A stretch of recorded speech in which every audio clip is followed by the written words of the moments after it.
हरे कृष्णा। नमः संस्कृताय प्रिय मित्राणि। कैसे हैं आप सभी? आशा करती हूँ एकदम स्वस्थ होंगे। आज हम लोग श्रीमद् भगवद गीता के षष्ठम अध्याय के 43 और 44 नंबर के श्लोक का अध्ययन करेंगे। इसके पूर्व हमने 42 नंबर के श्लोक में क्या पढ़ा था, एक बार उसका रिवीजन कर लेते हैं। श्री भगवान अर्जुन से कहते हैं कि वैराग्यवान पुरुष उन लोकों में ना जाकर ज्ञानवान योगियों के ही कुल में जन्म लेता है, परंतु इस प्रकार का जो यह जन्म है वह संसार में निसंदेह अत्यंत दुर्लभ है। अब योगियों के घर में जन्म पाना अत्यंत दुर्लभ होता है।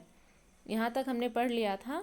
आज हम लोग 43 और 44 नंबर के श्लोक का अध्ययन करेंगे। तो चलिए प्रारंभ करते हैं। 43 नंबर के श्लोक का वाचन करते हैं पहले, फिर इसके शब्दार्थ को देखेंगे, उसके बाद इसकी व्याख्या। तत्र तं बुद्धिसंयोगं लभते पौर्वदेहिकं यतते च ततो भूयः संसिद्धौ कुरु नंदन। सर्वप्रथम इसका शब्दार्थ देखते हैं। तत्र माने वहाँ, तम माने उस, बुद्धि संयोगम बुद्धि संयोग को, लभते माने प्राप्त हो जाता है, पौर्वदेहिकम यानी पौर्वदेहिकम का अर्थ होता है देही होता है शरीर, पौर्वदेहिकम यानी पहले शरीर में संग्रह किए हुए, यतते यतते माने उसके, च माने और, ततो माने वह, फिर से, भूयः माने प्रयत्न करता है, संसिद्धौ कुरु नंदन संसिद्धि को प्राप्त करने के लिए, यानी परमात्मा की प्राप्ति रूप सिद्धि के लिए वह प्रयत्न करता है। कुरुनंदन, हे कुरुवंश के पुत्र अर्जुन। ये रहा इसका शब्दार्थ। अब इसकी व्याख्या देखते हैं।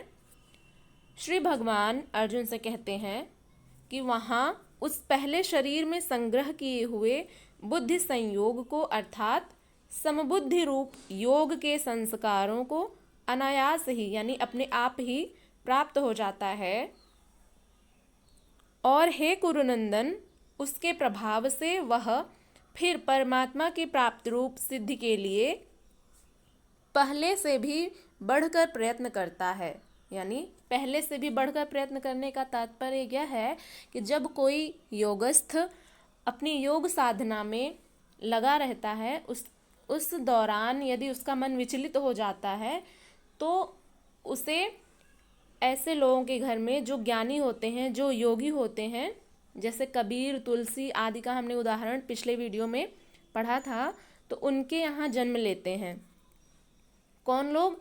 जो अपनी योग साधना में निरंतर लगे रहे लेकिन उनका मन किसी कारणवश विचलित हो गया, तो इस कारण से उनका जन्म योगियों के घर में होता है, ज्ञानवान पुरुषों के घर में होता है।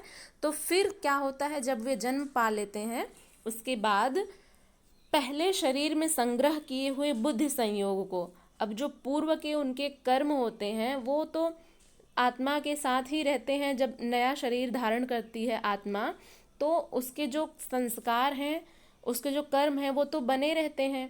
तो वही है कि जब बुद्धि संयोग को अर्थात समबुद्धि रूप योग के संस्कारों को अपने आप ही प्राप्त हो जाता है, और हे कुरुनंदन उसके प्रभाव से यानी कि उसका जो पूर्व जन्म रहता है, पहले का जो जन्म रहता है, पहले उसके आत्मा के जो संस्कार बने रहते हैं, वह नया शरीर प्राप्त करने के बाद भी उसके कुछ संस्कार और कर्म बने रहते हैं, जिस कारण से, जिसके प्रभाव से वह फिर परमात्मा की प्राप्ति रूप सिद्धि के लिए पहले से भी बढ़कर प्रयत्न करता है। यानी पूर्व जन्म में उसने जो प्रयत्न किए थे उससे कहीं अधिक और अधिक प्रयत्न करता है परमात्मा की सिद्धि के लिए, परमात्मा की प्राप्ति के लिए। तो ये रही इसकी व्याख्या। अब अगले श्लोक की तरफ बढ़ते हैं। अगला जो श्लोक है वो 44 नंबर का है, उसका वाचन कर लेते हैं। पूर्वाभ्यासेन तेनैव ह्रियते यवशोऽपि सः जिज्ञासुरपि योगस्य शब्द ब्रह्माति वर्तते। अर्थात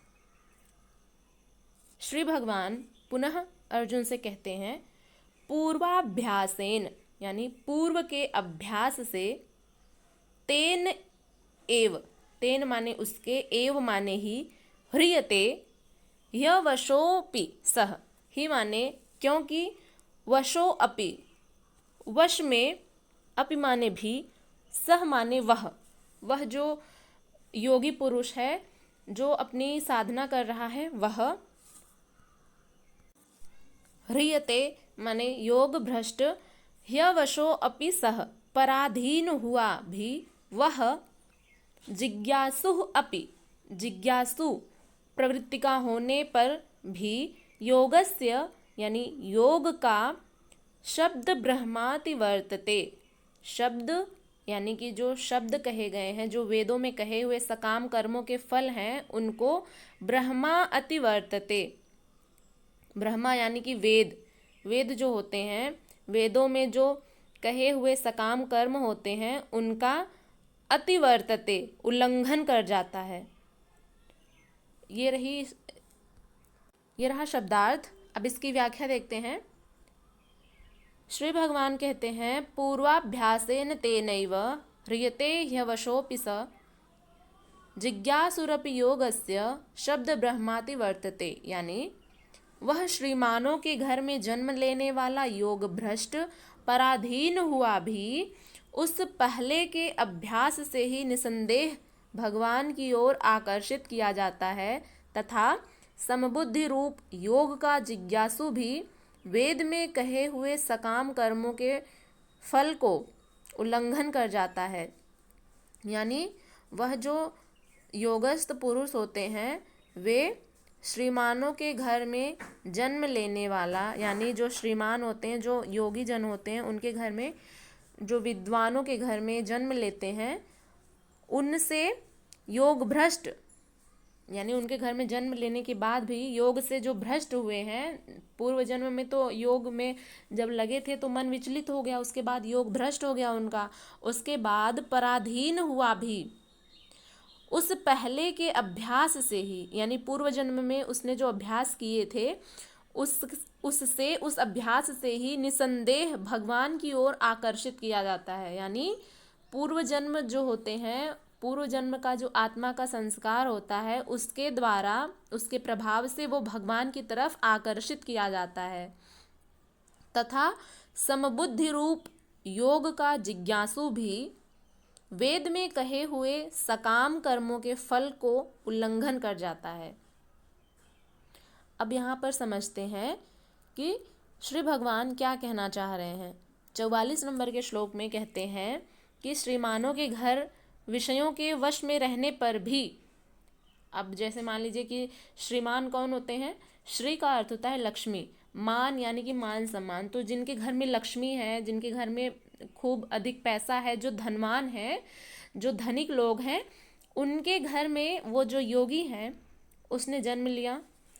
अब श्रीमान लोगों के घर में तो किसी भी चीज़ की कमी नहीं होगी, विषय भोग तो रहेंगे ही, उनमें वशीभूत रहने पर भी वह पूर्व जन्म के अभ्यास से भगवत पथ की ओर आकर्षित हो जाता है।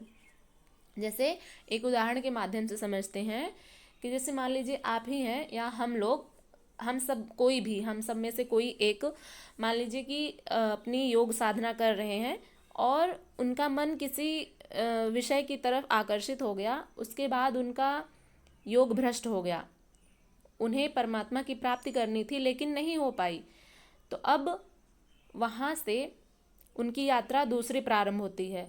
तो जब वे अपने देह का त्याग करते हैं उसके बाद जो आत्मा है उनकी, वो मान लीजिए किसी श्रीमान के घर में वे संतान के रूप में जन्म लिए।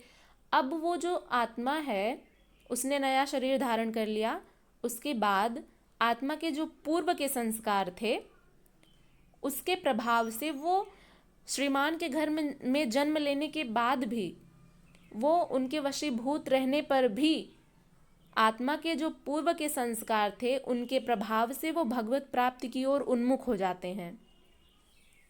अब योग में शिथिल प्रयत्न वाला वह जिज्ञासु भी वाणी के विषय को पार करके निर्वाण पद को पा जाता है। अब योग में शिथिल प्रयत्न वाला, शिथिल यानी कि धीमे प्रयत्न वाला, वह जिज्ञासु अपि जिज्ञासु होने पर भी वाणी के विषय को पार करके निर्वाण यानी मोक्ष को प्राप्त कर लेता है। उसकी प्राप्ति का यही तरीका है, कोई एक जन्म में पाता भी नहीं है। अब भगवत प्राप्ति क्या एक जन्म में हो सकती है? तो यहाँ पर लिखा है श्रीमद् भगवत गीता के 6वें अध्याय के 44वें नंबर के श्लोक में कि कोई एक जन्म में भगवत प्राप्ति नहीं कर पाता है। और उसकी प्राप्ति का तरीका क्या है? अभी मैंने बताया कि जो आत्मा के पूर्व के संस्कार होते हैं वो नया शरीर धारण करने के बाद उसके प्रभाव से स्वतः ही भगवत प्राप्ति की ओर उन्मुख हो जाते हैं। तो श्रीमान के घर में पैदा होने पर भी वे जो भोग आदि विषय होते हैं उनमें वशीभूत होने पर भी उनके जो पूर्व के संस्कार होते हैं आत्मा के, उसके प्रभाव से वे भगवान की तरफ आकृष्ट हो जाते हैं, भगवत प्राप्ति की ओर बढ़ जाते हैं और ऐसा करते हुए वे निर्वाण पद को भी प्राप्त कर लेते हैं। और यही उनका तरीका होता है, कोई एक जन्म में पाता भी नहीं है भगवत प्राप्ति। तो आशा करते हैं कि आप लोगों को ये अच्छे से समझ में आ गए होंगे दोनों श्लोक। अब हम लोग अगले श्लोक में मिलेंगे। यहाँ तक आप लोगों को कैसी लगी व्याख्या कमेंट करके ज़रूर बताइएगा। और अगर आप लोगों को व्याख्या समझ में आई है तो इसे और लोगों के साथ भी शेयर करिएगा। और आप लोग शेयर करते हैं क्योंकि मैंने देखा है इसमें सब डाटा शो होता है, तो ज़्यादा से ज़्यादा लोगों के साथ शेयर करिएगा। चैनल पे नए हैं तो सब्सक्राइब करिएगा और यदि व्याख्या अच्छी लगे तो लाइक भी कर दीजिएगा। चलिए मिलते हैं अगली वीडियो में अगले श्लोक के साथ। हम लोग जानेंगे अब 45वें नंबर के श्लोक में श्री भगवान क्या कहते हैं। तब तक के लिए अपना ध्यान रखिएगा। नमः संस्कृताय। हरे कृष्णा।